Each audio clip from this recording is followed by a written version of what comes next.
सादर करीत आहे नाचू कीर्तनाचे रंगी। या कार्यक्रमात मी शीतल धारूरकर तुमच्या सगळ्यांचं मनापासून स्वागत करते। आज आपल्या समोर सुप्रसिद्ध कीर्तनकार व गायिका ह.ब.प. सौ अंजली श्रीकृष्ण जोशी उपस्थित आहेत। त्यांनी संगीतामध्ये M.A. केलं आहे आणि अखिल भारतीय कीर्तन स्पर्धेत पहिला क्रमांक मिळवला आहे। पंजाब नॅशनल बँकेत त्यांनी 27 वर्ष सेवा केली आणि 2000 साली निवृत्ती घेतली। संगीत, कीर्तन आणि समाज प्रबोधनाच्या माध्यमातून त्या गेले अनेक वर्ष काम करत आहेत। अशा या अंजलीताईंचे आपण सगळ्यांनी टाळ्यांच्या गजरात स्वागत करूया। आज त्यांना साथ देण्यासाठी आपल्या मंडळाचे सदस्य राहुल सावदेकर तबल्यावर आणि सचिन वर्तक हार्मोनियमवर। आता यापुढे मी ह्याची सूत्र तेजलकडे सुपूर्द करते। कुठल्याही कार्यक्रमाची सुरुवात आपण नेहमीच गजानन वंदनेने करतो। महाराष्ट्र मंडळाचं खरोखर इतक्या छोट्या शॉर्ट नोटीसवर इतका मोठा कार्यक्रम त्यांनी इतक्या व्यवस्थित अरेंज केला त्याबद्दल आईतर्फे म्हणजे अंजली जोशींतर्फे आपल्या सगळ्यांचे आभार, आपल्या सगळ्यांचं स्वागत। आणि मंडळाचे अध्यक्ष अजय कुलकर्णी यांना मी विनंती करते आणि मी आईला की तुम्ही दीपक प्रज्वलन करून आजचा कार्यक्रम सुरुवात करूया।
आलेत का? टाळा आहेत? नमस्कार। सर्वप्रथम महाराष्ट्र मंडळ सिंगापूर सगळ्यांचे मी मनापासून आभार मानते। प्रेक्षकांना एवढ्या कमी अवधीत एवढं गोळा करणं किती अवघड असतं हे मला माहिती आहे। म्हणजे तिकडे पण आपल्या भारतात सुद्धा अवघड आहे, इथे तर किती कमी लोक असताना त्यांना एकत्र आणायचं, पण त्यांचा तो हातखंडा दिसतोय असं मला वाटतं। सगळेजण आलात, सगळ्यांचं स्वागत आहे। मुख्य म्हणजे त्या परमेश्वराच्या आणि प्रत्येकाच्या हृदयस्थ परमेश्वराला नमस्कार करून मी माझ्या कीर्तनाला सुरुवात करणार आहे। इथे जी मंडळी बसली आहेत त्यांनी कीर्तन ऐकलं आहे का? निदान लहानपणी आजीबरोबर कोणीतरी गेलेलं असेल आणि जाऊन बसलेलं असेल, त्या कीर्तन ऐकलं असेल। याच्यामध्ये थोडी गोष्ट असेल, थोडं मनोरंजन असेल। फक्त माझ्या आवाजाने फक्त मला थोडीशी साथ दिली पाहिजे। आपण अगदी कॅज्युअली घेऊया आणि काय माहिती का, कीर्तन हे काय आहे मुळात? श्रवणं कीर्तनं विष्णू, सगळ्यांना माहिती आहे। नवविधा भक्ती सांगितली नारद मुनींनी, त्याच्यामधली कीर्तन ही भक्ती द्वितीय आहे बरं का। पण पहिली भक्ती तुमची आहे श्रवणं। सगळ्यांनी जे श्रवण करायचं आहे ती पहिली भक्ती आहे। म्हणजे नंबर माझा मागे आहे, पण कुठली पण भक्ती असेल ती कालही मी सांगितलं की ती जर एकत्रितपणे केली तर त्याच्यामध्ये जास्त शक्ती आहे। आणि कीर्तनामध्ये जर श्रोते तुमच्या भाषेत म्हणजे इन्व्हॉल्व झाले नाहीत तर काही मजा येणार नाही। तेव्हा मी मधून तुम्हाला हात केला की आपोआप तुम्ही मला माझ्या मागे जय जयकार करणं वगैरे। आपण आता फक्त मला जरा आवाजाची आज वाटते माहिती नाही, थोड्या वेळाने होईल तो तुम्हाला सुसह्य।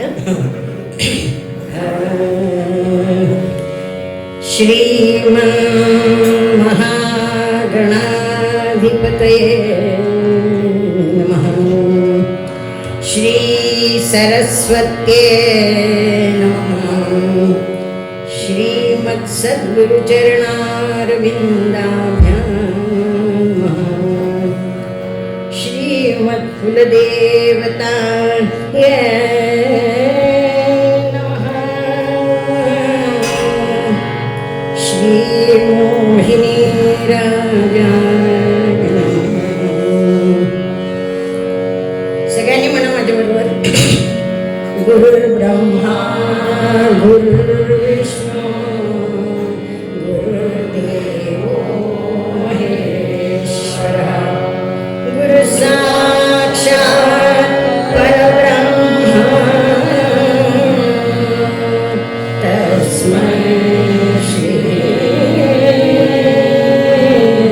गुरवे नमः। आपदापहर्तारम्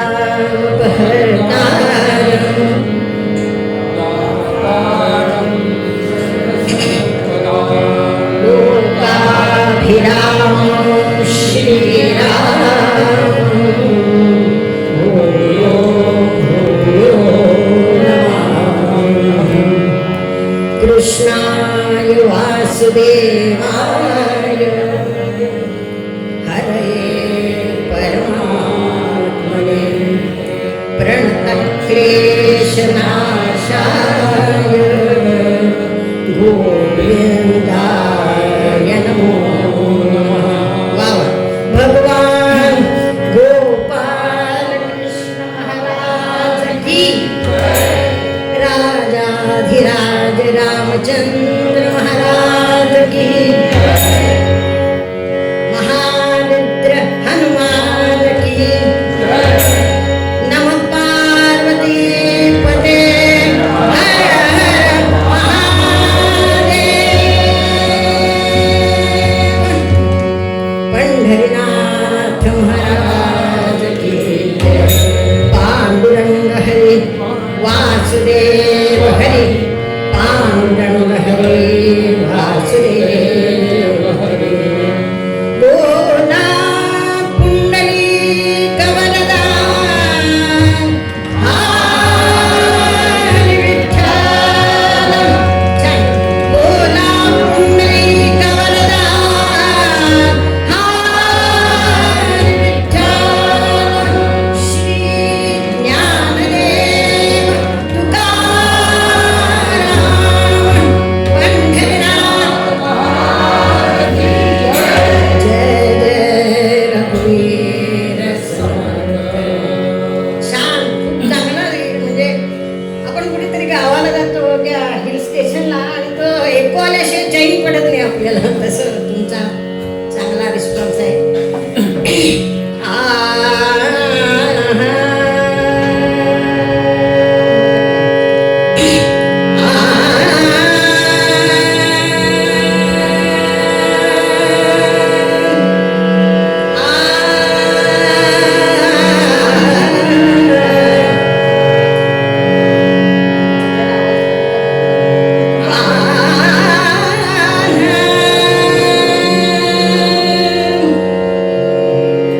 एक सूचना आहे, काही वाटलं तर लगेच सांगा, उभं राहू. अरे याचा आवाज जास्त होतोय.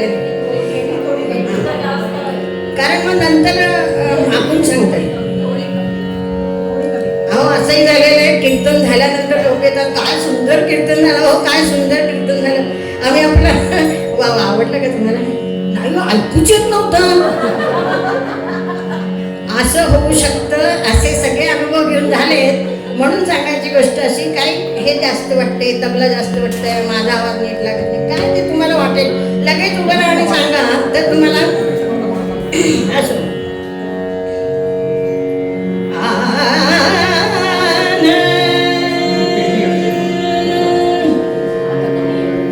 हरी जय जय राम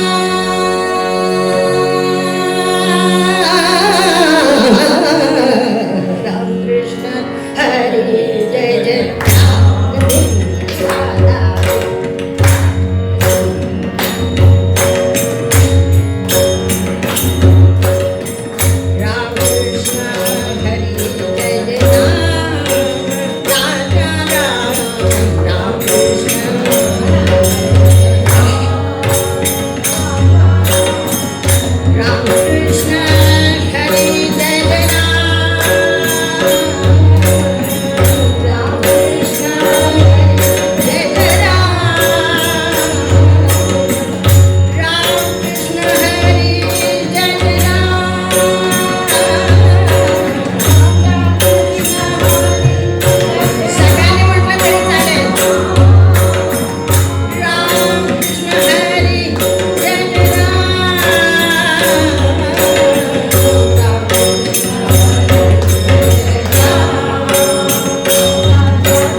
मारुतीराया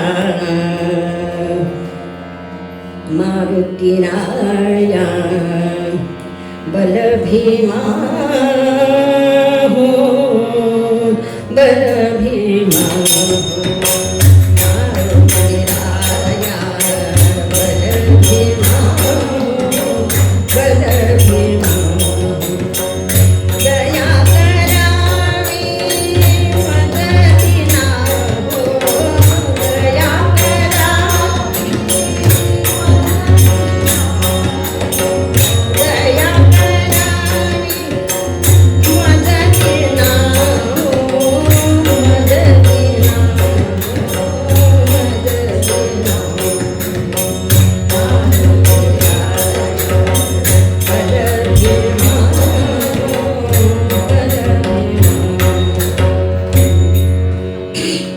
रंगी रंग नारायण रंगी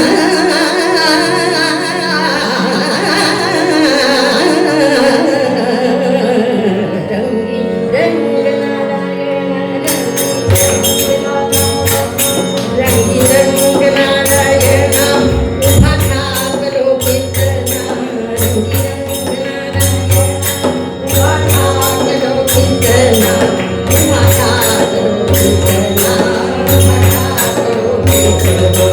तुझी सावळीची मूर्ती माझ्या जीवाची विश्रांती तुझी सावळीची मूर्ती तुझी गोजिरीची मूर्ती तुझी सावळीची मूर्ती तुझी गोजिरीची मूर्ती माझ्या सुखाची विश्रांती माझ्या जीवाची विश्रांती माझ्या जीवाची विश्रांती तुका म्हणे ग देवा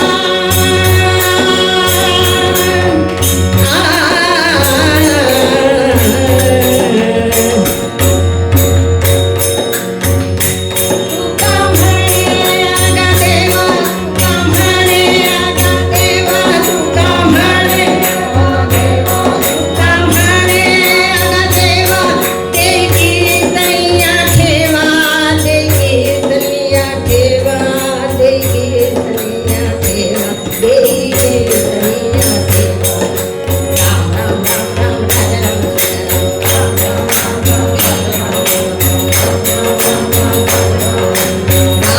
राम राम राजा राम सीताराम राम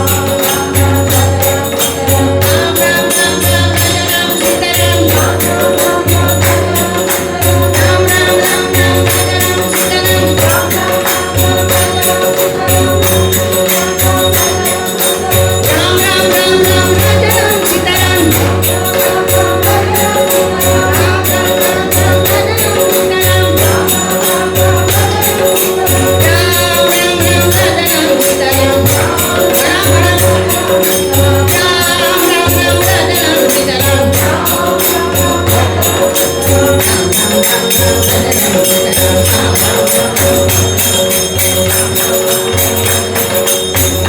राजाधिराज रामचंद्र महाराज की महारुद्र हनुमान की बोला पुंडलिक वरदा श्री ज्ञानदेव पंढरीनाथ महाराज की जय जय रघुवीर समर्थ. तुमच्या माहितीसाठी सांगते हा सगळा नमनाचा भाग आहे. आता कीर्तनाला खरी सुरुवात होईल. याला म्हणतात पूर्वरंग. आपल्या नारदीय कीर्तनाच्या पद्धतीमध्ये पूर्वरंग आणि उत्तररंग असे दोन प्रकार असतात, भाग असतात. पूर्वरंगामध्ये एखादा श्लोक घेतात, कोणी अभंग घेतात, पद घेतात, त्याचं निरूपण करायचं म्हणजे त्याचा अर्थ समजावून सांगायचा आणि त्याला योग्य असा उत्तररंगामध्ये कथा सांगायची आणि आपला मुद्दा लोकांना पटवून द्यायचा. अशी या कीर्तनाची पद्धत असते. मातृदेवो भव पितृदेवो भव श्रोता वक्ता श्रीराम समर्थ. जय जय रघुवीर समर्थ.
साधावा तो धर्म करुणीय नवे उपकार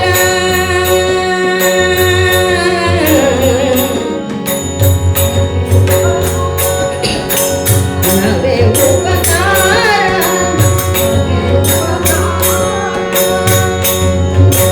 नवे उपकार हेची पुण्य कर्म नवे उपकार हेची पुण्य कर्म करा रे मनोनी आपुला तो धर्म करा रे मनोनी आपुला तो धर्म मुखी हरि नाम घडो पुण्य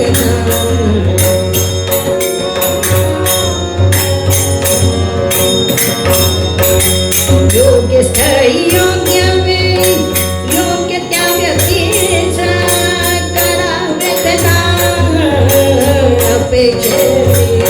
अपेक्षेमुखी हरिनाम घडो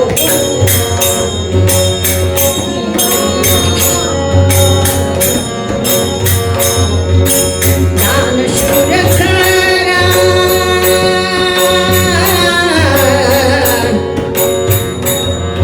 दानशूर खरा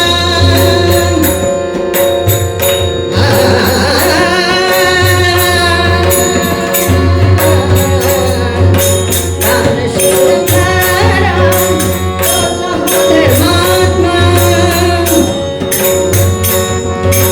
दानशूर खरा तोच हो धर्मात्मा पुण्य फळा येई भेट परमात्मा पुण्य फळा येई भेट परमात्मा मुखी हरिनाम मुखी हरिनाम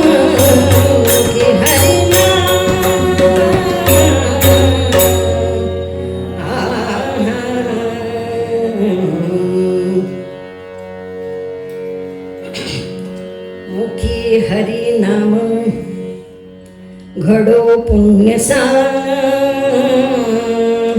साधावा तो धर्म करुणिया दान.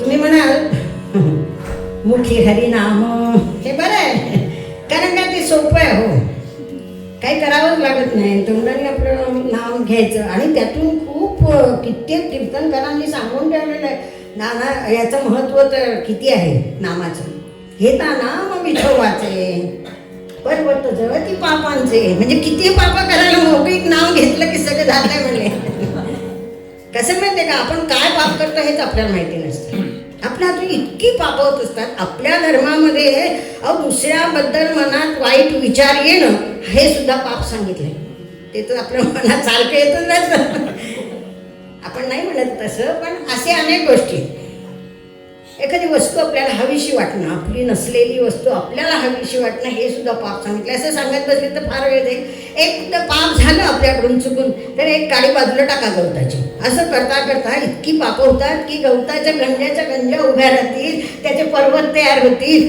पण ती गंजी कशी करता येते आपल्याला एक काडी लावायची हो की नाही गवताची गंजी असेल तिला जर काडेपेटी नुसतं पेटवलं तर भरपूर जमून जाते तसं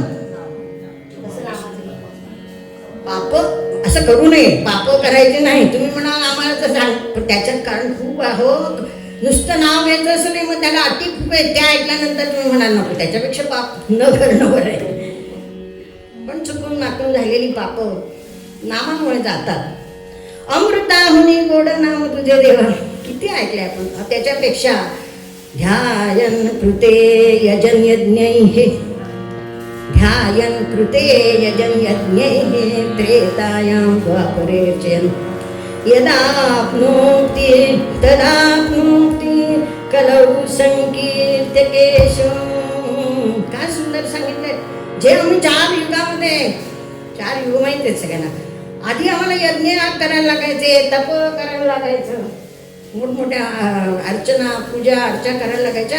कलियुगात काही नाही म्हणले, फक्त काय करायचं, नाम संकीर्तन केलं की जे त्या लोकांना मिळणार होते ते तुम्हाला मिळणार आहे. इतकं नामाचं महत्त्व आम्हाला तुम्ही पटवून सांगितलं आणि त्याच्यापेक्षा ते आम्हाला पटलं, कारण आम्हाला त्याच्यापासून काही त्रास नाही. काय त्रास नाही, समजा दुसरं काहीतरी काम करता करता सुद्धा नाम घेता येतं त्याच्यामुळे. आणि मुख्य काही मग तुम्ही म्हणाल मुखी हरी नाम घडो पुण्य पुढे सांगितले साधावा तो धर्म.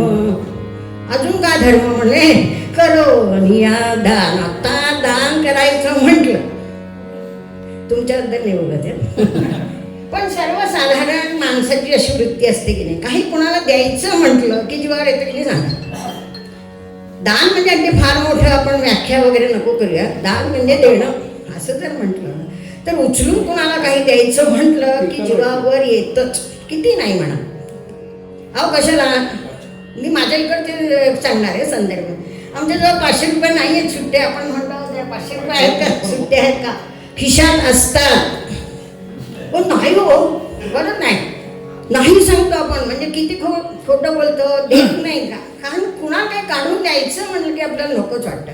एवढंच काय, आम्ही लोकलमधून जातो, कोणी इथल्या लोक गेले असतील, मुंबईची लोकल गर्दी वगैरे सगळं माहिती असेल, आलं की धावत सगळ्या येतात, जरा सरकारनं थोडी जागा द्या ना. अरे ती जागा पण द्यायला तयार नाही. ती जागा आपली आहे का, नाही, ती त्या रेल्वेने ह्याने पण तिकीट केलंय त्याने पण तिकीट काढलंय, सगळ्यांची जागा ती. पण जरा सरकार म्हटलं की आणखी पाव बसून बसतात. माझ्या मागण्यांना त्रास झाला तरी चालेल पण त्याला देणार नाही जागा, अशी साधारण वृत्ती असते. मला सांगायचं गोष्ट म्हणजे कोणाला काही द्यायचं म्हटलं की आपल्या जीवावर येतं.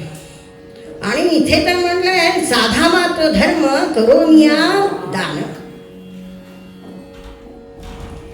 खरं सांगायचं म्हणजे दाना इतकं पुण्य कुठल्याही ठिकाणी नाही. आपल्या धर्मामध्ये सांगितलं, आपल्या वेदांमध्ये सांगितलंय. बृहत पाराशर स्मृती हा जो ग्रंथ आहे त्याच्यामध्ये असं म्हटलंय,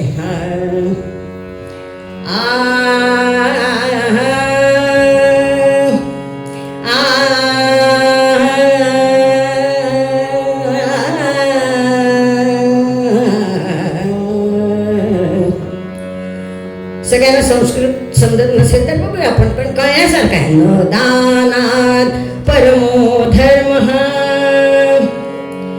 त्रिषु लोकेषु विद्यते.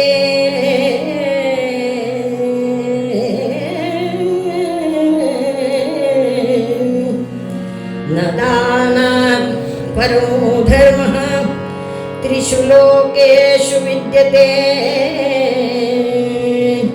तस्मात् दानं प्रदातव्यं यथा शक्त्या सदा नरः.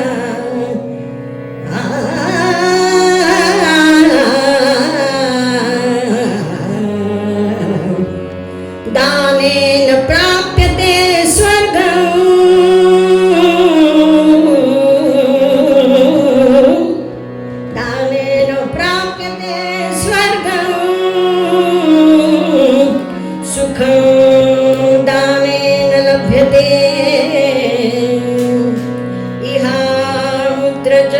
दानेन पूज्यो भवति मानवः. लक्षात आलं असेल. न दानात परमो धर्म, परम म्हणजे श्रेष्ठ, दानासारखा परम श्रेष्ठ असा धर्म त्रैलोक्यात नाही म्हणलं. दानेन प्राप्यते स्वर्गम सुखम दानेन लभ्यते. एवढंच नाही तर त्याने काय सांगितलं त्याच्यासाठी यथाशक्त्या. काय आपल्या जी संस्कृती आहे ना आपली फार महत्वाची, बारकावे सांगितलं. ऋण काढून कोणाला द्या असं कधीही सांगितलेलं नाही. तस्मात् दानं प्रदातव्यं यथाशक्त्या. दान राहसं माणसाने काय करावं, आपल्याला जसं शक्य असेल तसं दान केलं पाहिजे. इहा म्हणजे या इहलोकामध्ये आणि परलोकांमध्ये सुद्धा काय होतं, पूज्यता मिळते माणसाला, म्हणून दान करावं असं बृहत पाराशर स्मृतीमध्ये सांगितलेलं. मग तुम्ही कोणी पण म्हणेल की आम्ही करतो बाबा दान, सगळ्यांना आठवतं आपण कोणाकोणाला दान केलंय आणि कोणाकोणा खरं सांगायचं म्हणजे ना, आता मी जे काय बोलीन ते तुम्ही मनावर घेऊ नका, पण सर्वसाधारण माणसाची वृत्ती कशी असते ते मी आता सांगणार आहे. आणि तसं आपण राहू नये म्हणून आता आपलं थोडंसं दान या विषयाबद्दल आपण म्हणतो की आम्ही दान करतो, पण ते दान नेमकं खरं कसं आहे, कसोटी पाहिली पाहिजे त्याची. कसे आहेत दानाचे प्रकार? गीतेमध्ये काय सांगितलंय? गीतेमध्ये किती प्रकार सांगितले दानाचे? सात्विक दान, राजस दान आणि तामस दान, हे 3 प्रकार सांगितलेले.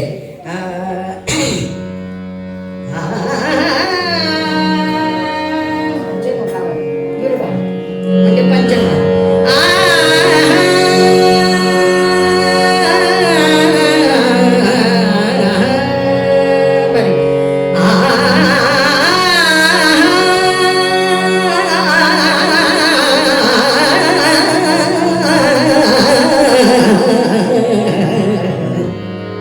काय सांगितलंय? दातव्यम इति यद्दानं, दातव्यम इति यद्दानं, दीयते उपकारिणे, दीयते त्रिताल आरिणे. दातव्यम इति यद्दानं, देशे काले च पात्रे च, देशे काले च पात्रे च, तद्दानं सात्विकं स्मृतं, दातव्यम् इति यद्दानं.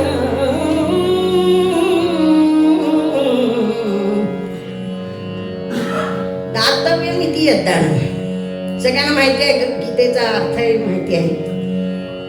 देश काल पात्र सगळं बघून दान करायचं असतं. अगदी पोट भरलेले, अगदी पूर्ण तुडुंब भरले, आता नको नको म्हणत बाहेर आले आणि तुम्ही त्यांना काहीतरी जेवणाचं ताट आणून दिलं नाही, त्याला आवश्यक आहे, जो भुकेला आहे त्याला अन्न दिलं पाहिजे. मार अगदी हिवाळ्यामध्ये फ्रीज पाठवले, काय होतं? तारतम्य पाहिजे, कोणाला काय हवंय ते द्यायला पाहिजे. त्याच्यामुळे देश काल वेळ सगळं बघून योग्य त्या व्यक्तीला दान द्यायचं. ऐका ऐका सारे देवोनिया ध्यान, ऐका ऐका सारे देवोनिया ध्यान, प्रत्येकाने करावे सात्विक ते दान, प्रत्येकाने सात्विक ते दान. ऐका ऐका सारे देवोनिया ध्यान,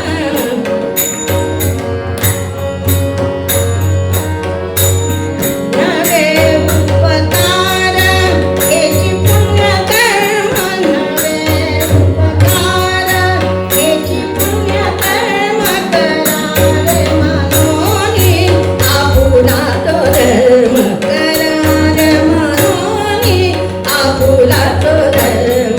ऐका ऐका सारे,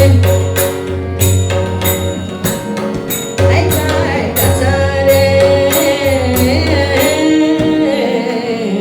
कसं दान केलं पाहिजे हे सगळ्यांनी नीट आता ऐका. तुम्ही म्हणाल सात्विक दान म्हणजे नेमकं काय? सगळ्यांना गोष्ट माहिती असेल, पण जरा सांगून टाकते. मला जरा घड्याळ द्या, नाही तर मला वेळेचं जे भान नाही राहिलं तर. सगळ्यांना एक गोष्ट माहिती आहे, एक राजा होता, त्याने दवंडी पिटवली.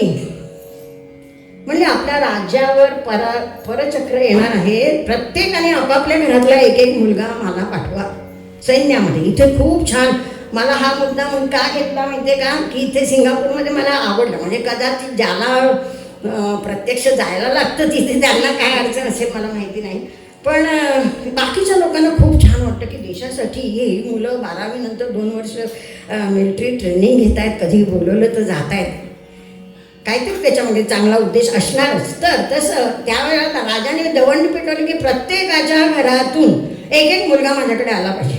सगळ्यांनी राजाचं ऐकलं, एकेकाने मुलांना पाठवायला सुरुवात केली. एक म्हातारी होती बरं का, तिला 3 मुलं होती.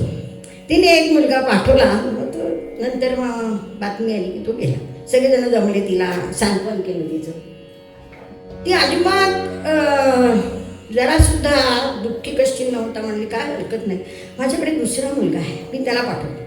सगळेजण म्हटले अगं वेडी आहे का, राजाने प्रत्येकाच्या घरातून एक एकच मुलगा मागवला आहे. ही म्हटली नाही नाही, माझ्याकडे आहे आणि राजाला आत्ता त्याची जरूर आहे, माझा मुलगा मी त्याला पाठवणार. दुसरा मुलगा पाठवला. श्रोतांच्या लक्षात आला असेल, दुसराही मुलगा गेला. तो आला, तो गेला आहे कळल्यानंतर परत सगळे लोक तिचं सांत्वन करायला आले. तेव्हा सुद्धा ती रडली नाही बरं का. ती म्हणली हरकत नाही, माझ्याकडे तिसरा मुलगा आहे, मी त्याला पाठवते. तिसरा मुलगा गेला आणि सांगायचं म्हणजे श्रोते हो, तिसरा मुलगा सुद्धा युद्धात कामी आला. ती बातमी जेव्हा घरी आली तेव्हा डस्टसाम रडायला लागली म्हातारी. सगळेजण म्हणाले तुला सांगत होतो, आता तुझ्याकडे कोण बघणार, आता तुझ्याकडे बघायला कोणी नाही म्हणून तू रडतेस एवढी. राजाने एक मुलगा मागितला होता, तू दुसरा दिला, तिसरा दिला, कशाला एवढं केलं, आता तुला कोण बघणार. ती म्हणली अहो नाही हो, मी का रडते हे तरी तुम्ही जाणून घ्या. मला देवानी चौथा मुलगा का नाही दिला ह्याचं मला वाईट वाटतं, म्हणून मला रडू येते. मी तो पण मुलगा राजाच्या मदतीला पाठवला असता. ह्याला म्हणतात सात्विक दान. ज्याला त्याची जरूर आहे तेव्हा आपल्याजवळ जे आहे त्याचा मोह न ठेवता दुसऱ्याला देऊन टाकणं हे खरं सात्विक दान आहे. आम्ही करतो का असं सात्विक दान करतो? आम्ही देतो, आम्ही करतो. मग आम्ही करतो ते दान कुठलं आहे आपण त्याला तपासून पाहिलं पाहिजे ना. आम्ही करत सगळेजण दान करतात, माझा त्याच्याबद्दल काही हे नाही आहे. पण ते करत असताना आपण ते सात्विक दानच केलं पाहिजे, आपल्या धर्मात आपल्याला सांगितलेलं आहे. मग आम्ही कुठलं दान करतो? आपलं दान कुठले सांगते? प्रत्युपकारार्थम दीयते च परिक्लिष्टम, आहे की नाही? सगळ्यांना गीता माहिती आहे. यत्तु प्रत्युपकारार्थम फलम उद्दिष्ट वा पुन्हा दीयते च परिक्लिष्टम. हे राजसदान सांगितलंय ते आम्ही करतो आहोत का हे सतर्कतेने आम्ही पाहिलं पाहिजे. आम्ही आमच्या इथल्या गोष्ट सांगते. बायका असतात ना, सगळे मंडळ वगैरे असतात, सगळ्याजणी त्या जरा बाहेर आल्या की ऐकावं त्यांच्या गोष्टी. हो मी ना हल्ली माझ्या साड्या माझे सगळं काय ते मुळीच बोहारणीला देत नाही. बोहारी माहिती असेल सगळ्यांना, इथल्या लोकांना, त्यांना देत नाही, मी माझ्या मोलकर्णीला देते. काय टेम्हा, मी माझ्या सगळ्या साड्या मोलकर्णीला देते. अगं एवढा टेम्हा मिळवतेस पण त्याच्या मागे काय आहे? कुठल्या साड्या देते? बसलेलं म्हणजे हल्ली फाटत नाही तो साड्या, रंग सुद्धा विटत नाही, पण आपल्याला वीट येतो, आपल्याला वीट येतो. अशा साड्या आम्ही त्या मोलकर्णीला देतो आणि पुन्हा म्हणतो की मी तिला दिलो. आणि त्याच्यात सुद्धा त्याच्या मागे काय हेतू आहे की जरा माझ्याकडे पाहुणे आले चार जास्त तर तिने कटकट करू नये, मुकाट्याने काम करा. म्हणजे बघा आपली साधी कृती असते पण आपल्या लक्षात येत नाही आपण काय करतोय. हे दान नाही आहे. आपल्याला वाटतं आपण दान करतो, आम्ही दान करतो, ते दान करतोय असं वाटतं, परंतु त्याच्या मागे जर फलमुद्दिष्ट पुन्हा काहीतरी मला त्याच्यातून मिळालं पाहिजे असं जर वाटत असेल ते दान नाही. किंवा कोणीतरी मला मागे काहीतरी दिलं होतं त्याचं मी एकदाचं देऊन टाकते हे वाटणं हे दान नाही. एक असा गृहस्थ होता, त्याच्या अंगणामध्ये आवळ्याचं झाड होतं बरं का. आवळा म्हणजे राय आवळे हो, किती येतात बदबद बदबद बदबद खाली पडायचे. आणि ते सगळे आवळे ती मुलं यायची वेचायला, ती सगळी मुलं आली वेचायला की हा काय करायचं, त्यांना एक एकला दामटून म्हणजे सगळ्यांच्या खिशातला एक आणि एक आवळा खाली काढून घ्यायचा नाही. एक दिवस काय केलं या माणसाने, आपल्या मुलाला बोलवलं, सगळे एका पिशवीमध्ये असे आवळे भरले. जा रे म्हणे ते शेजारच्या नदीने. हा मुलगा म्हणे अरे बाबा माझे मित्र येतात त्यांना तुम्ही एक सुद्धा आवळा घेऊ देत नाही आणि आज या काकांना कशासाठी एवढे म्हणले पुष्वीभर आवळे. अरे मूर्खा, तुला सांगितलं ते काम कर म्हणे देऊन ये. नाही पण मला सांगा ना का त्यांना काय उपयोग त्याचा, तुला काय करायचं, मी सांगतो ते काम करते. एवढे मोठे सगळे आवळे पिशवीभर तू नेऊन दिलेस, त्याच्या अंगणामध्ये जे आंब्याचं झाड आहे त्याला लागला आहे मोहोर. तेवढा मोहर लागलाय, पुढे सांगायची मला वाटतं जरूर नाही. म्हणजे काय की ही पिशवी त्याला दिली की तो काय करेल, देताना आपल्याला आंबे देईल. हो असं बोललं जातं, मुलांच्या मनावर परिणाम होतात. अजून एक गोष्ट सांगते, आमच्याही मागच्या पिढीतली असेल. काही केलं घरामध्ये शेजारणीला नेऊन द्यायचं. मग काय वांग्याची भाजी असेल, लोणचं असेल, काही असेल तर काय पटकन शेजारच्याला नेऊन द्यायचं आणि मग ती वाटी काहीतरी भरून, अशी पद्धत आहे आपल्याकडे. पण एखादीने चुकून काहीतरी गडबडीमध्ये आपली वाटी त्यांची वाटी एकत्र नको व्हायला, आत्ता चितीला देऊन टाकून मी जेव्हा काहीतरी ओढझोड करीन तेव्हा मग मी परत देईन, असा काहीतरी विचार करून समजा रिकामी वाटी पाठवली. नकळत बायका म्हणायच्या मेलीने रिकामी वाटी पाठवली, मेलीने रिकामी वाटी पाठवली. असं हे बाजूची मुलं जेव्हा ऐकतात त्यांच्या डोक्यावर काय पण त्यांच्या मनावर परिणाम होऊन जातो की आम्ही काय जर दुसऱ्याला दिलं तर त्यांनी मला काय दिलं पाहिजे, परत काहीतरी दिलं पाहिजे. अहो हल्लीचे मुलं रिटर्न गिफ्ट तुम्ही जे म्हणताय त्याच्यासाठी मी पाहिलं नाही स्वतः डोळ्यांनी. त्या मुलांना बाकी वाढदिवसात काही इंटरेस्ट नसतो, तुम्ही खायला प्यायला नाही त्याचं काही नाही, रिटर्न गिफ्ट काय मिळणार मला, रिटर्न गिफ्ट काय मिळेल. म्हणजे हे आम्ही नकळत त्यांच्या संस्कार करतोय की काय हा विचार करण्यासारखा. थोडक्यात सांगायचं म्हणजे प्रत्युपकारार्थम किंवा फलमुद्दिष्ट वा पुन्हा, आणि ते सुद्धा करत असताना जरा त्रास होतो. हां असं करत असताना अजून बरंच त्याच्यात सांगण्यासारखं आहे, उदाहरणं सांगण्यासारखे. थोडक्यात लक्षात आलं हे आहे राजसदान, ते आपण करता कामा नये. आता तामस दानाकडे नको जाऊया. थोडक्यात म्हणजे आपलं दान कसं असलं पाहिजे, सात्विक दान असलं पाहिजे. इथपर्यंत आपण आलो. आता आपल्याला कोणी करावं दान, असं म्हणतात ब्राह्मणांना दान करावं, ते पूर्वीची सगळी पद्धत आहे. पण असं काही नाही बरं का. आपल्या शास्त्रामध्ये मी पुन्हा पुन्हा सांगते, आपलं शास्त्र इतकं प्रगत आहे, इतकं विचारपूर्वक त्याच्यात सगळे स्पष्ट मतं मांडलेली आहेत की ब्राह्मणाजवळ विद्या आहे ती त्याने दुसऱ्याला द्यावी. त्याने धन नाही दिलं तरी चालेल, पण त्याच्याजवळ जे आहे, त्याच्याजवळ जी विद्या आहे, जो अभ्यास त्याने केलेला आहे, तो त्याने खरं म्हणजे काही न घेता बरं का. खरं तेव्हाची पद्धत अशी होती की मोबदला न घेता दुसऱ्यांना वाटावी, द्यावी. मग दुसऱ्यानंतर क्षत्रिय लोकांनी काय करावं, त्यांच्याजवळ बळ आहे, त्यांनी लोकांना काय करावं, संरक्षण द्यावं. जे वैश्य लोक आहेत त्यांच्याजवळ धन आहे, त्यांनी धन द्यावं. मग खालचे जे लोक म्हणतील की आमचा काय संबंध, शूद्रांनी फक्त हातच पुढे करायचे, असं नाही.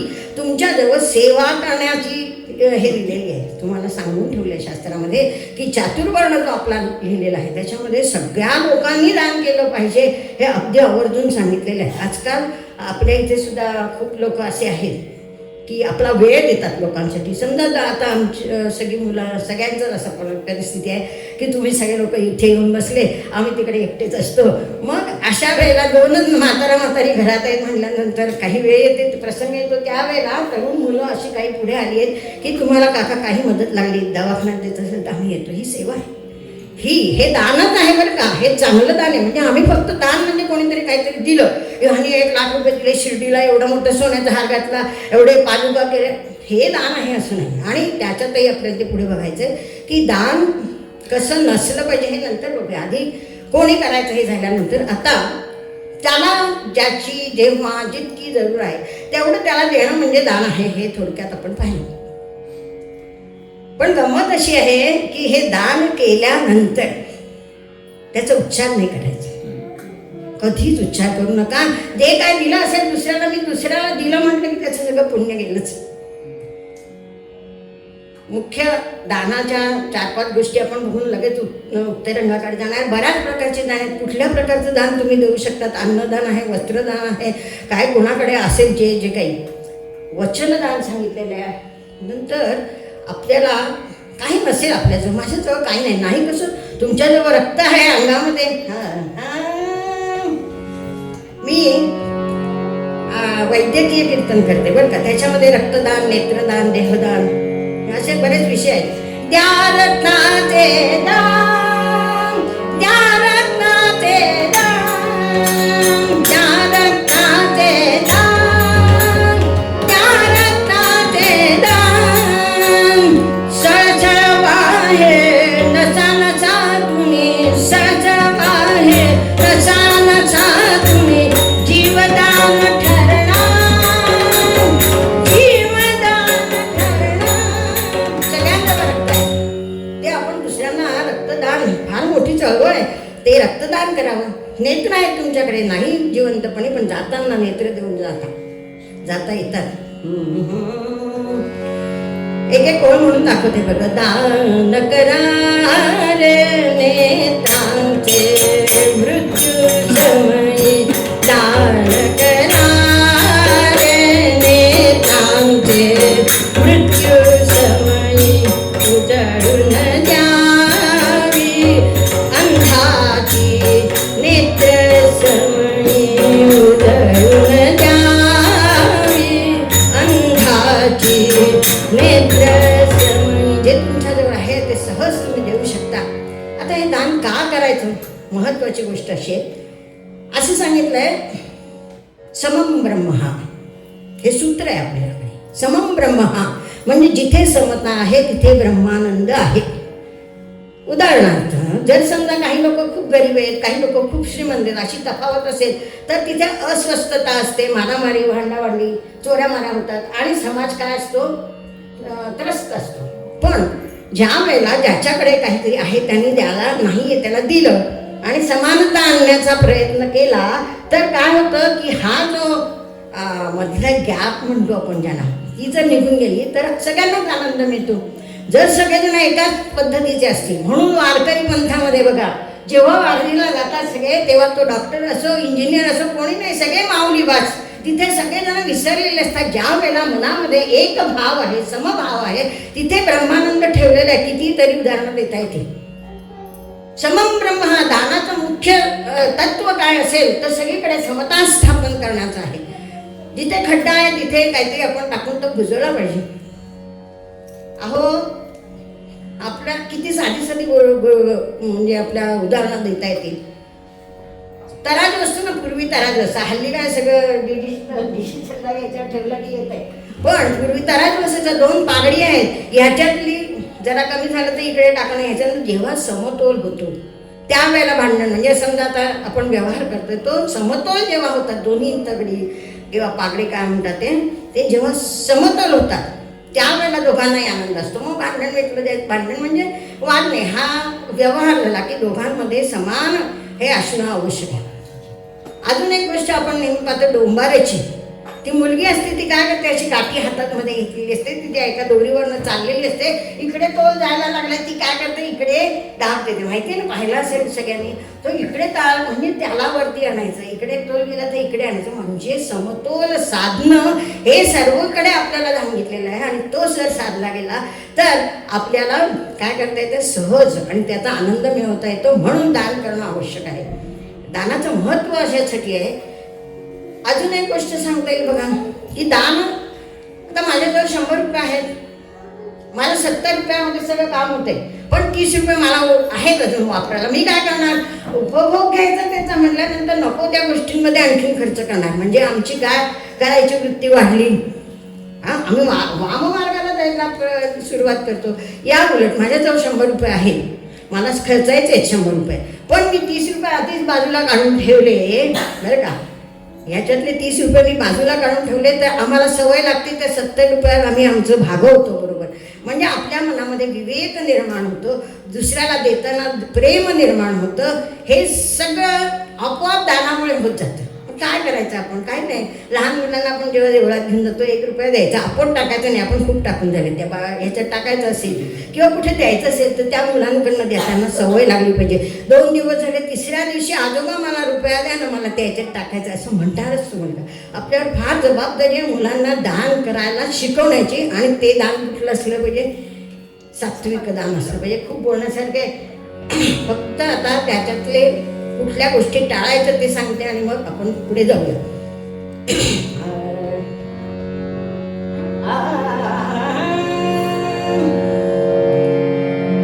गीता धर्मग्रंथ वर्णिते महत्व, गीता धर्मग्रंथ वर्णिते महत्व, दान धर्म सत्व मानवाचे, दान धर्म सत्व मानवाचे. सगळ्या गीता धर्म सगळ्या ग्रंथांनी सांगितलेलं आहे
विचार करायचा नाही मी केले दान असं जर तुम्ही म्हटलात तर त्याचं सगळं पुण्य निघून जातं आणि ही आपल्याला सवय असते. आपल्याला नसलं तर दुसऱ्याने केलं. माझ्या मुलाने ना आधी ती देणगी पाठवली, त्यांनी इतकं हे केलं. अरे कशाला तुम्ही त्याचं पुण्य तुम्ही घालवताय?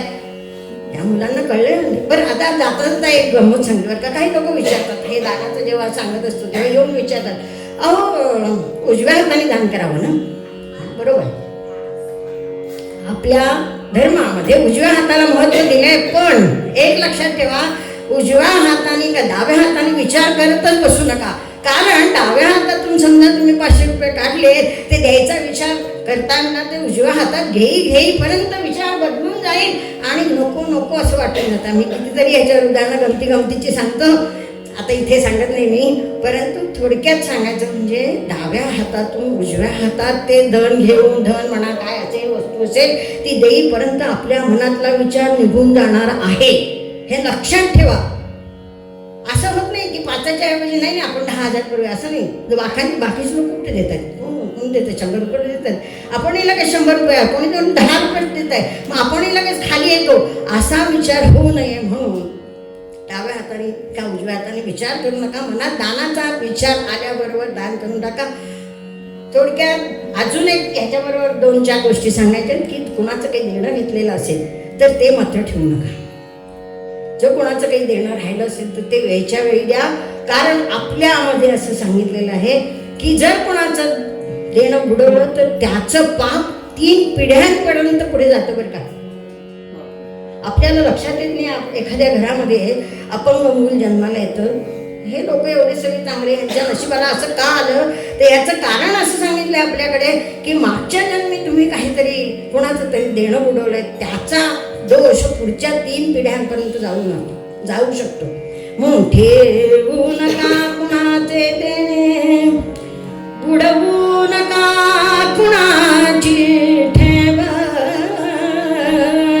पातक घातक आहे झोपला नसे देवा. थोडक्यात कोणाचं देणं ठेवू नका. शक्यतो आपल्याला होईल त्या परिस्थितीत आपल्याला शक्य आहे तेवढं दान देत राहा. त्याचं पुण्य तुम्हाला, त्याचं जसं वाईटपण आहे ना 3 पिढ्या, तसं त्याचं पुण्य सुद्धा 3 पिढ्यांपर्यंत पुढे जाणार आहे. पूर्वरंगामध्ये आपण जे पाहिलं की हरे नाम घडो पुण्य की हरे नाम की हरे नाम घडो पुण्य साधा वाटू धर्म करुणीय साधा वाटू धर्म करुणीय मुके हरि नाम मुके हरि नाम मुके हरि नाम. रघुपती राघव राजा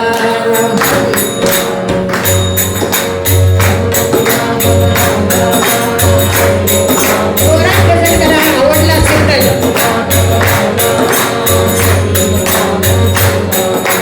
रघुपती राघव राजा पतित पावन सीताराम. रघुपती राघव राजा रघुपती राघव राजा राम पतित पावन सीताराम. रघुपती राघव राजा राम पतित पावन सीताराम. रघुपती राघव राजा राम पतित पावन सीताराम. रघुपती राघव राजा राम पतित पावन सीताराम. रघुपती राघव राजा राजाधिराज रामचंद्र महाराज की, महारुद्र हनुमान की, नमः पार्वती पते हर हर महादेव. जय जय रघुवीर समर्थ. मध्ये वेळ न घेता खूप वेळा कोण गाणं म्हणतो वगैरे, पण आपल्याकडे खूप थोडा वेळ आहे. आणि पुढची गोष्ट खूप छान आहे. ती दानं आपण अनेक दानं पाहिली, पण माझ्या बोलण्यामध्ये पूर्वरंगामध्ये अन्नदानाचं महत्त्व राहिलं. अन्नदानाला अतिथी देवो भव हा फार महत्त्वाचा मुद्दा आपला तो घेतला गेला नाही, तो आपण उत्तरांगामध्ये घेऊया. गोष्ट अशी आहे, गोरक्षण अजून एक वचनदान पण आहे बरं का आपल्याकडे. वचन दिल्यानंतर ते पाळणं हे पण फार महत्व आहे. वचनदान, अन्नदान फार महत्वाच्या गोष्टी आहेत. गोरक्ष तीर्थे हिंडे मेदिनी, शाबास. गोरक्ष तीर्थे हिंडे मेदिनी, कृषिक पुत्रा मालिका देखुनी, शेता जवळ येऊनी पुकार करता झाला. अल्लख निरंजन, अल्लख निरंजन, अल्लख निरंजन. गोरक्षनाथ नवनाथ माहितीच सगळ्यांना. त्याच्यातले गोरक्षनाथ पृथ्वी प्रदक्षिणेसाठी निघाले आणि जाता जाता एका शेताजवळ आले. शेताजवळ आले आणि त्यांना काय वाटलं माहिती नाही, त्या बांधावर उभे राहिले आणि अल्लख निरंजन म्हणून पुकारा केला. कुठली वेळ होती? वेळ कुठली होती? मध्यम. अहो शेतामधली तप्त जमीन ती, शेतामधली तप्त जमीन ती, शेतामधली तप्त जमीन ती, मध्याने चालवी सोबती, मध्याने चालवी सोबती, रणरणौनामध्ये राबुनी, रणरणौनामध्ये राबुनी, थकला माणिक जरा थांबुनी, थकला माणिक जरा थांबुनी, थकला माणिक जरा थांबुनी, थकला माणिक जरा थांबुनी. भोजन करण्याशी दोरी घेऊन, भोजन करण्याशी दोरी घेऊन वृक्षतळी बसला, वृक्षतळी बसला. अल्लख पुकारा तो ऐकला, अल्लख पुकारा तो ऐकला. काय झालं? कुठली वेळ होती? सगळ्यांनी ऐकलं आता. रण रण रण. अहो छोटा मुलगा आहे, शेतकऱ्याचा मुलगा आहे, म्हणून लहान असताना 5-6 वर्षाचा झाला की लगेच कामाला लागतो. आमच्यासारखं नाही. आमच्या इथे 30-30 वर्ष आम्ही मुलाला शिकवतच राहतो. जा तुला अजून जायचंय का कुठे, आम्ही आहोत ना तुझ्या पाठीशी. ते बिचारे शिकतात. पण शेतकऱ्याच्या मुलाला अशी पद्धत आहे की तो वडिलांचं बघून बघून लगेच कामाला लागतो. त्यांचे संस्कार पण निराळे. आता हा छोटासा मुलगा आहे, तुम्हाला गाण्यामधून कळलं असेल. आईने दिली होती त्याला काय, जी काही शिदोरी दिली होती. 12 वाजले, ऊन रणरण रणरण होते. शेतामध्ये काम करून ती जमीन त्याला व्हायला लागला, चटके बसायला लागले. म्हणून आता भूक लागली बाबा, आता खायला बसावं. ती शिदोरी घेतली. आता त्या शिदोरीमध्ये काय असणार सांगा? का आपल्यासारखं पिझ्झा आहे, का लेज आहे, का आणखीन काय काय नवीन नवीन पदार्थ? त्या मुलांना शेतकऱ्याचा मुलगा फक्त कांदा भाकर, झुणका भाकर म्हणा, ती त्याच्याजवळ होती. आईने बांधून दिली होती, ती घेतली, एका झाडाखाली बसला आणि आता तो उचलून तोंडात घालला. तेवढ्यात काय झालं? अल्लख निरंजन हा शब्द ऐकला मात्र त्याने पाहिलं काहीतरी निराळ दिसतंय. लहान मुलांना फार गंमत वाटते असं काहीतरी. आता गोरक्षनाथांचा काय वर्णन करावं? सगळी कफनी वगैरे घातलेली, ते सगळे हातामध्ये रुद्राक्ष वगैरे भस्म लावलेलं, याला काहीतरी मजा वाटते. हे काहीतरी निराळ प्रकरण. ते खायचं विसरला. हातामध्ये जो घास होता तो तसाच घेतला आणि धावत सुटला. झुणका भाकरती मध्यम, झुणका भाकरती हो, हातामध्ये घेतली. झुणका भाकरती करे अर्पिये, झुणका भाकरी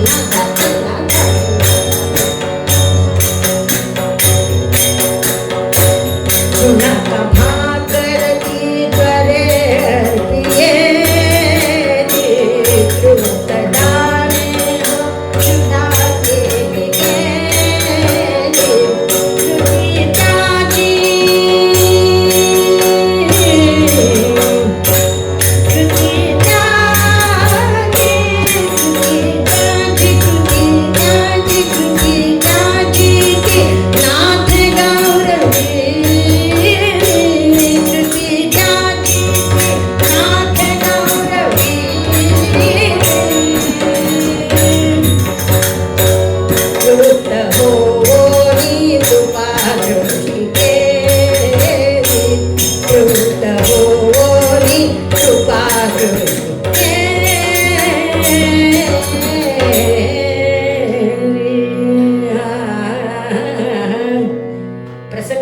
पटकन पुढे नेलेला आहे, कारण त्या मुलाला खूप भूक लागली होती. त्याने भराभर खायचं असं ठरवलं होतं, पण अल्लख निरंजन शब्द ऐकला मात्र धावत धावत सुटला. आणि त्याला काय वाटलं माहिती नाही, हे काहीतरी निराळ आहे म्हणला. चटकन जाऊन त्याला नमस्कार केला. नमस्कार केल्यामुळे त्याला उपरती झाली आणि हातामधली जी काय झुणका भाकर होती, जो काय घास होता, तो त्यानं घेऊन टाकला. नाथ अतिशय खुश झाले. त्यांनी अर्थात खरं म्हणजे सांगायचं ना, गोरक्षनाथ अशी व्यक्ती आहे की त्यांना सगळं माहिती आहे पुढे काय करायचं. कदाचित त्यांनी सगळं ते जसं कृष्णाच्या सगळ्या लीला आधी ठरलेल्या असायच्या, तसं यांना कदाचित ते ठरवूनच आले असतील. त्यांनी पाहिला हा छोटासा मुलगा आहे, ह्याच्याकडनं आपल्याला काहीतरी काम करून घ्यायचं असेल असं मनात धरून आले होते की काय माहित नाही. पण अल्लख निरंजन पुकारा करतात त्या मुलांनी असं काहीतरी प्रभावित व्हावं आणि हातामध्ये झुणका भाकर दिली. नाथ खूप खुश झाले. म्हणले बाळा नाव वगैरे विचार. खुश झालो मी. काय हवंय तुला म्हणे, तुला काय हवंय का? नाथ म्हणताय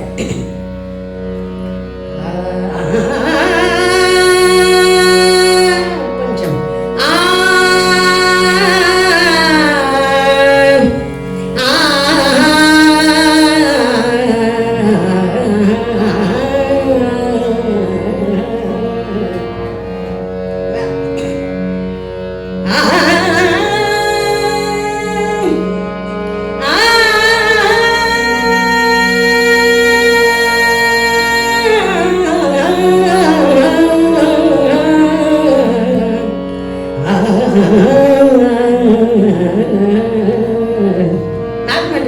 काय हवे तुझे,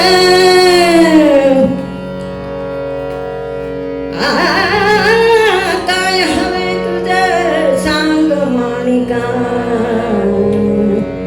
बाळा काय हवं रे तुला? अरे एवढी भूक लागलेली असताना मला तू तुझ्या हातातला घास देऊन टाकायचा. काय हवे तुझं सांग माणिका, उरके नाही छेना. घास करातील अर्पिलास तू, घास करातील अर्पिलास तू, यजोनी भूकेला, यजोनी भूकेला. पुढे म्हणताय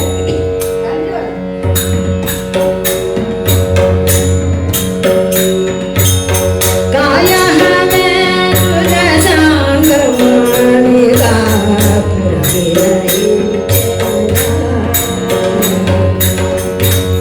नाही अन्नदान हे पुण्य कर्म रे.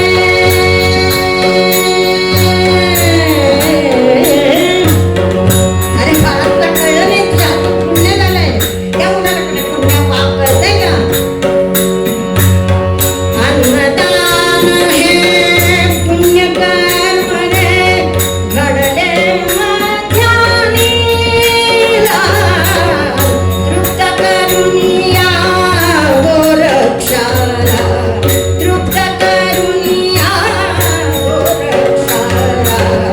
होसी प्राप्त कृपेना, होसी प्राप्त कृपेना. काय हवे तुझं, काय हवे तुझं, काय हवे तुझं सांग बालका. डोळ्यासमोर चित्र आणा. गोरक्षनाथ त्यांच्याबरोबर त्यांचे शिष्य आहेत, बांधावर आहेत, आणि तिकडे तो छोटा मुलगा. का मागवलं त्याने ऐकलं ते काय म्हणले, काय मी खुश झालाय, तुला हवं तर द्यायला तयार आहे, काहीतरी आशीर्वाद मागून घे. या मुलाने काय मागितलं असेल? समजा तुम्हाला असं कोणी म्हटलं तर काय मागता? आपण काय मागतो? देव प्रसन्न झाला ऐकत मागू आपल्या काय मागू आम्ही? अहो जे आत आहे तेच बाहेर येतो. फुगा आहे ना फुगा, हवा भरलेली असते, टाचणी लागली काय बाहेर येतं. आपल्या आतमध्ये काय आहे? सगळा संसार भरलेला आहे. आपल्या जर समजा समोर कोणी आलं आणि तुला काय हवं म्हटलं तर आपण संसारातल्याच गोष्टी मागणार. माझ्या नवऱ्याला प्रमोशन मिळू दे, मला जवळची ब्रांच मिळू दे, माझ्या मुलाचं लवकर लग्न होऊ दे, आणि आणि आणि याच्या पलीकडे आम्ही जातच नाही, कारण आमच्या आतमध्ये सगळं जे बरं आहे. तर हा लहान मुलगा आहे, त्याला काही कळत नाही बरं का. यांनी काहीतरी मागितलं एवढं त्याला कळलं. आणि हा छोटासा मुलगा शेतकऱ्याचा पण बुद्धी बघा. काय मागितलं असेल, कोणाला जरा सांगता आलं तर सांगा ना पटकन. काय मागितलं असेल त्याने? हा मी असंच दान देत राहू दे असं मागितलं. हा मी असंच लोकांना देत राहू दे दान. तसं ते पण त्याच्यापेक्षा आणखी छान उत्तर त्यांनी दिलं. तो मुलगा असा उभा राहिला बरं का. नाथांकडे असा असा असा बघतोय खालीवर आणि म्हणतो, अहो भिक्षेला जो आला. कोणाला भिक्षेला म्हणे? एवढ्या 5 वर्षाच्या मुलाची बुद्धी बघा. तो म्हणतो भिक्षेला जो निशाते भिक्षेला जो आला, देण्याचा वरण नसेची हक्क त्याला. 5 वर्षाच्या मुलाने असं सुंदर उत्तर दिलंय बघा. तुम्हाला एवढा आनंद झाला, गोरक्षनाथांना किती झाला असेल. भिक्षेला जो आला,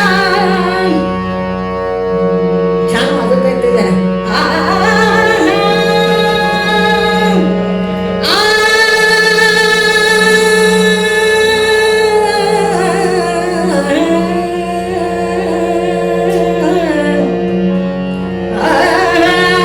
भिक्षेला जो आला, देण्याचा वरण नसेची हक्क त्याला.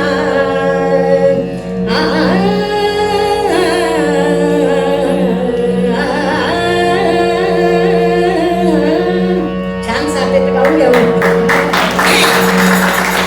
पुढे ऐका, पुढे तो काय म्हणला, मनास येते मार्गा.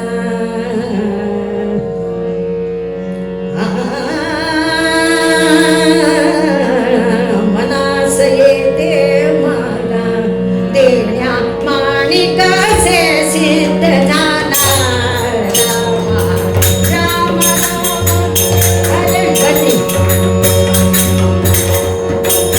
राम राम हरे हरे, राम राम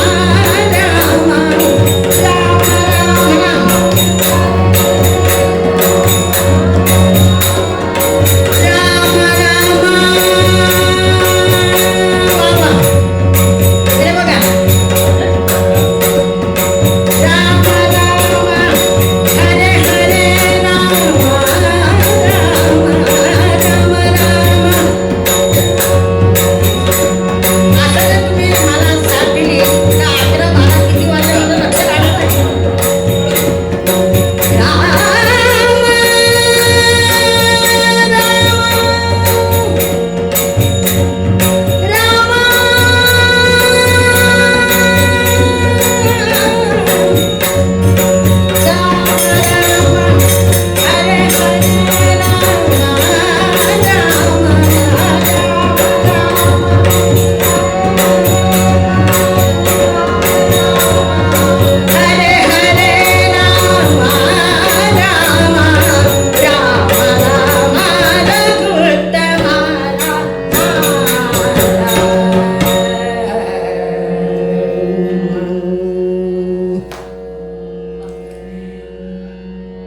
ऐकलं मात्र काय सांगितलं ते रामनामामध्ये तुम्ही मूळ विसरू नका.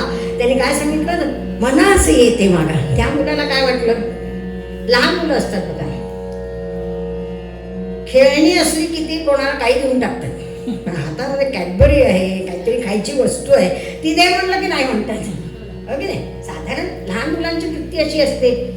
पण या मुलाने स्वतः हातातला घास जेव्हा आपल्याला अतिशय भूक लागलेली आहे अशा वेळेला त्यांना दिला होता.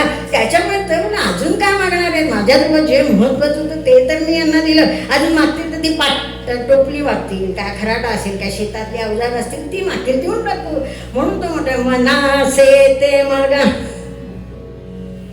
काही कळलं नाही त्याला. आपण काय बोलून जातोय, लहान मुलाला कळलं नाही पण आनंद झाला. काय सांगते मी तुम्हाला, पूर्वरंगाशी कसा संबंध आहे ते सांगायचे. देण्यामध्ये खूप आनंद आहे. देणाऱ्याचा हात नेहमी वर असतो बघा, घेणाऱ्याचा हात खाली असतो. वर्चस्व कोणाचं असतं? देणाऱ्याचं असतं. आणि देणाऱ्याला नेहमी आनंद होत असतो. अजून आपल्याला कितीतरी उदाहरणं देत असतील. विज्ञानाचे लोक आहेत, पॉझिटिव्ह निगेटिव्ह ते सगळे असतं. जिथे पॉझिटिव्हिटी आहे तिथे देण्याची वृत्ती आहे. तर असा हा आनंद दिला, आपण यांना काहीतरी दिलंय आणि हे कसे मागतात माझ्याकडे, म्हणून त्यांनी असं उत्तर दिल्यानंतर गोरक्षनाथांना एवढा आनंद झाला, एवढा आनंद झाला. अरे हा मुलगा काहीतरी निश्चितच कामाचा आहे म्हणले. आणि काहीतरी मनामध्ये योजना आखली बरं का, याच्याकडून खरंच काहीतरी मागून घेऊ. आणि त्यांनी त्याच्याकडे काय मागितलं ते आता ऐकण्यासारखे. मध्यम बरं मी मागीन, पण तू देशील मला, तू मागशील, मी मागितलेलं सगळं देऊ शकतो. मागून बघा, देतो की मी.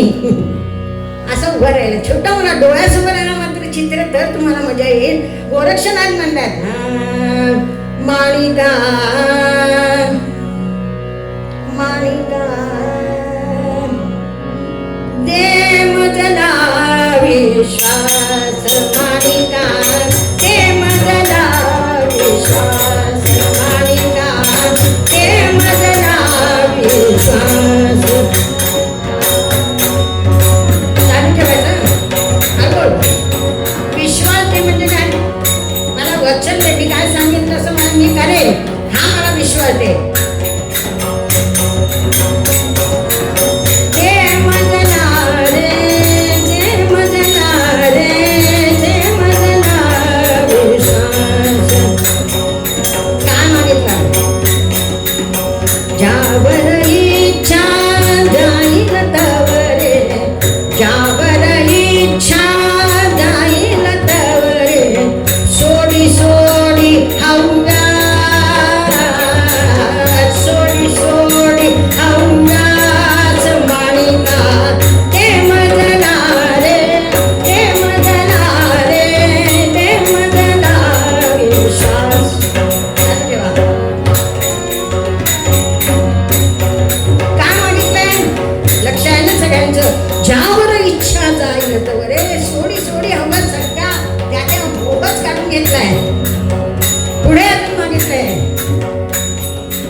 वचन मला रे देशील इतुके सांभाळी वचना, सांभाळी वचना. ते मजला रे, ते मजला रे, ते मजला विश्वास.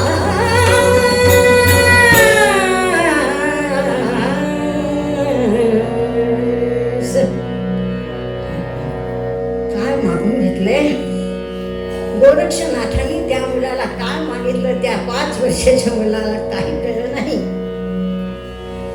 म्हणतो कसा, अहो माग मागुनी जे मागितले, माग मागुनी जे मागितले, माग मागुनी जे मागितले. क्षुल्लक दान पियले, क्षुल्लक दान हे तुझं पियले. होईल मजला त्रास जाने, दिला मुखीचा त्रास जाने, दिला मुखीचा त्रास. काय नाही दिलं. गोरक्षनाथ अतिशय प्रभावित झाले. आणि गंमत अशी झाली की काहीतरी दिल्यामुळे माणिक माणिक वचन देऊन, माणिक वचन देऊन, दान देऊन म्हणे नाथाला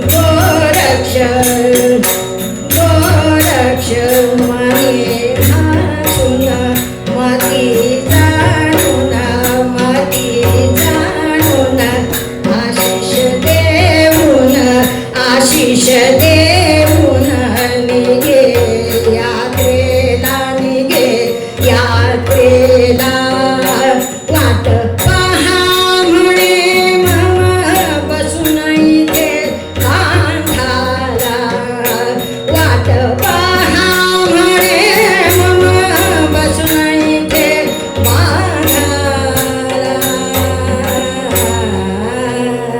अल्लख निरंजन असं म्हणत आता लक्षात आलं या गाण्यामध्ये असे की त्या मुलाला माणिकाला दान दिलं वचन दिलं ह्याचा आनंद झालेला आहे मनामध्ये आनंद झालेला आहे आणि तो म्हणला आत्ता तर दिलं ते परत या परत देईन केव्हाही या आणि तेवढ्यात गोरक्षनाथ काय म्हणले त्यांनाही आनंद झाला मनात आनंद झाला त्याची मती झाली 5 वर्षाच्या मुलाला त्याने वचन काय दिलं याचा अर्थ कळलेला नाही हे गोरक्षनाथांना माहिती होतं आणि त्याच्यामुळे ते वचन पाळण्यासाठी याला आशीर्वाद देणं आपलं आवश्यक आहे म्हणून गोरक्ष मनी हासून मती जाणणं आशिष देऊन आशिष दिला आणि पुढे निघून गेले अल्लख निरंजन करून निघून गेले मात्र काय दिलं ह्या मुलाला माहिती नाही झालं दुपार संपली संध्याकाळ झाली दिवस संपायची वेळ आली आणि जेव्हा दिवस संपायची वेळ आली ह्याच्या पोटात कावळे पाहत लागले अरे सकाळी जेवलेला नव्हता बिचारा त्या हातात काय करावं विचार करतोय छोटा मुलगा आता जायचं पटापटा पटापटा उचलूया सगळं आणि धावत धावत घरी जायचं आईच्या मांडीत बसायचं मुलांना फार असतं जे काय झालं असेल तेव्हा एकदा आईला केव्हा सांगतो असं झालं जे काय घरात असे शाळेमध्ये काय झालं बाई काय म्हणल्या मैत्रीण काय म्हणली सगळं जाऊन मुलांना आईला सांगायचं असतं त्याच्या मनामध्ये कल्पना सुरू झाल्या की चला चला चला मला आता पटापट हे सगळं उचलून कुठे जायचंय घरी जायचं आईकडे जाईल आईच्या मांडीत बसेन आईला सांगेन आई आज खूप मजा आली अगं कोणीतरी आले ते आणि त्यांनी माझ्याकडे काहीतरी मागितलं मी त्यांना वचन दिलं वगैरे काय ते त्यांना सांगायचा विचार सुरू झाला डोक्यामध्ये आणि आता मात्र भूक आवरत नाही आई तुझ्या हातून मला दूध भात खायचाय तुझ्या मांडीत बसून तुझ्या हातून मला दूध भात खायचाय असे विचार मनामध्ये चालले त्या मुलाने ती पाटी गोळा केली काय त्याची अवजारं असतील शेतीची ती गोळा केली आणि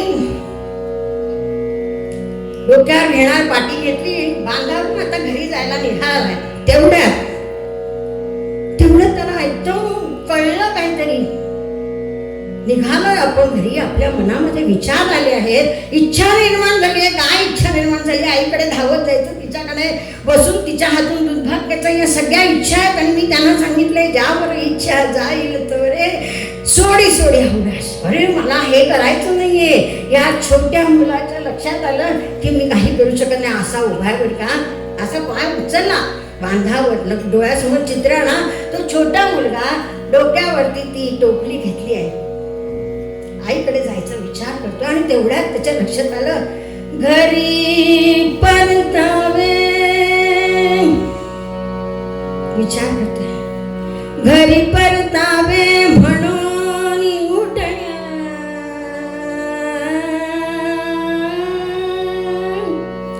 यत्न करीतो खास जे जे येते जे जे मनात ते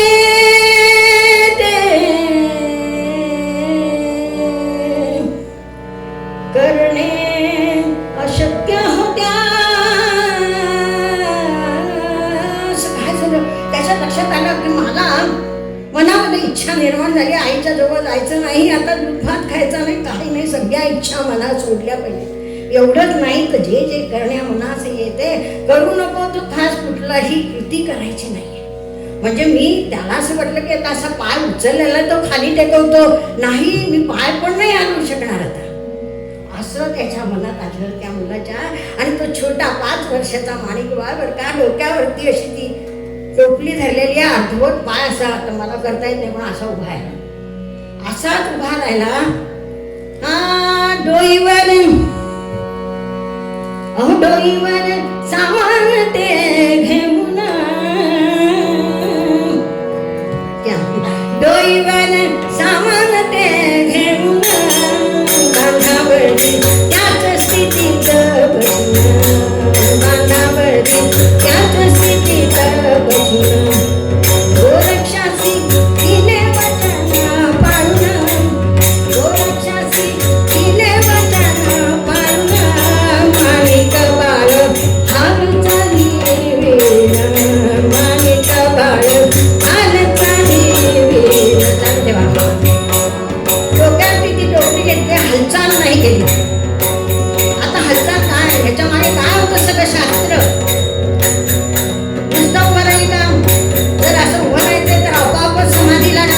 गोरक्षनाथाने सगळी सोय केली होती. तप करी ध्यानात तो होऊन, तप करी ध्यानात तो होऊन, गुरुकृपे केला उद्धरून, गुरुकृपे केला उद्धरून, केला उद्धरून, केला उद्धरून.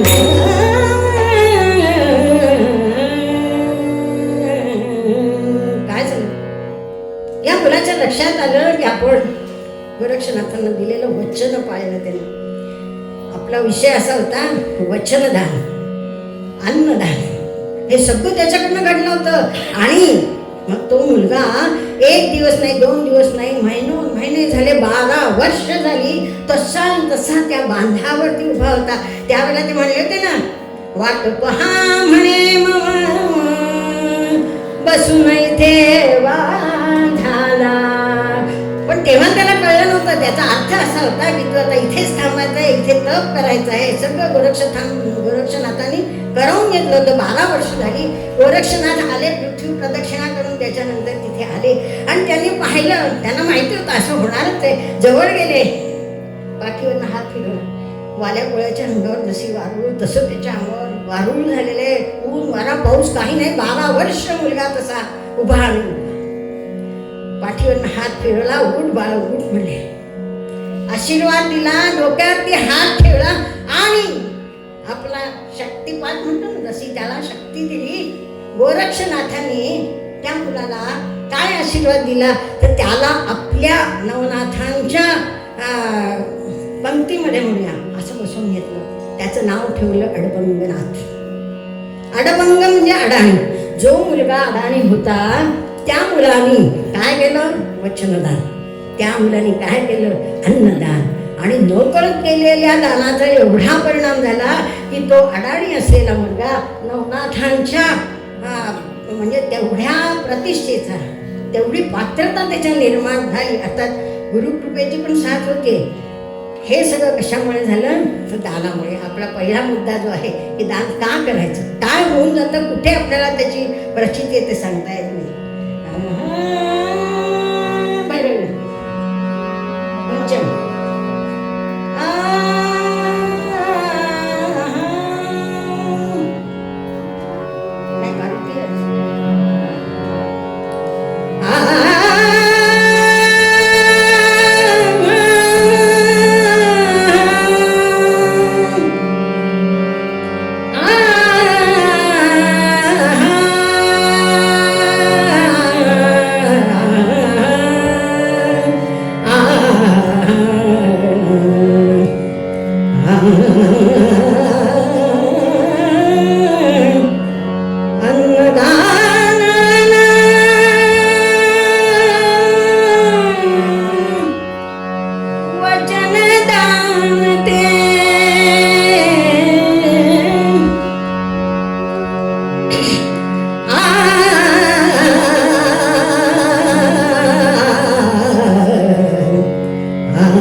मुखी हरिनाम.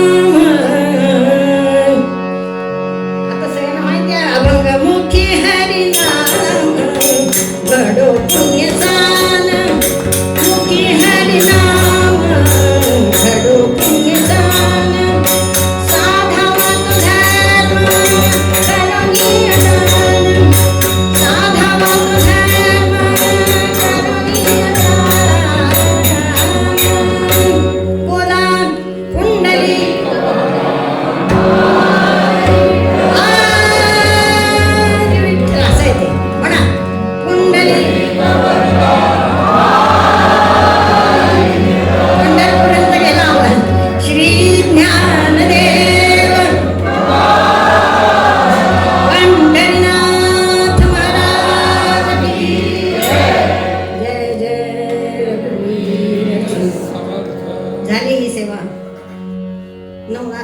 चरणी आपण अर्पण करूया आणि संतांनी जे मागणं मागितलं ते मागायचं, आरती करायची आणि कार्यक्रम सांगा. हे चिदा देगा देवा हे चिदा देगा देवा तुझा विसरण भावा गुण गायीन लावडी हेची माझे सर्वदोरी नाटके मुक्ती धना संपदा संत संग देई सदा संत संग देई सदा संत संग देई सदा तुका म्हणे गर्भवासी सुखे झाला वे अम्मासी सुखे झाला वे अम्मासी हे दान देवा देवा देवा देवा देवा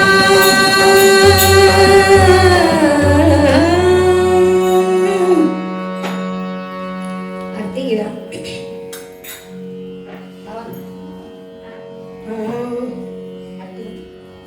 अजून कोणाला यायचं असेल आरती म्हणाल तर या. सुख करता दुःख करता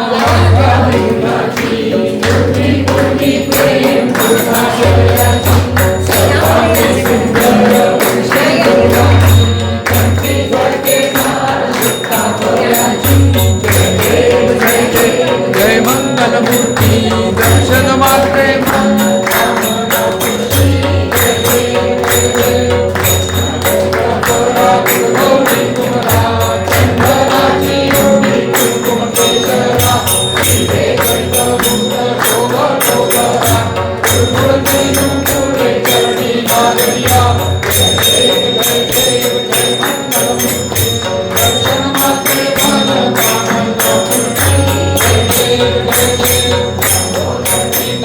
Thank you.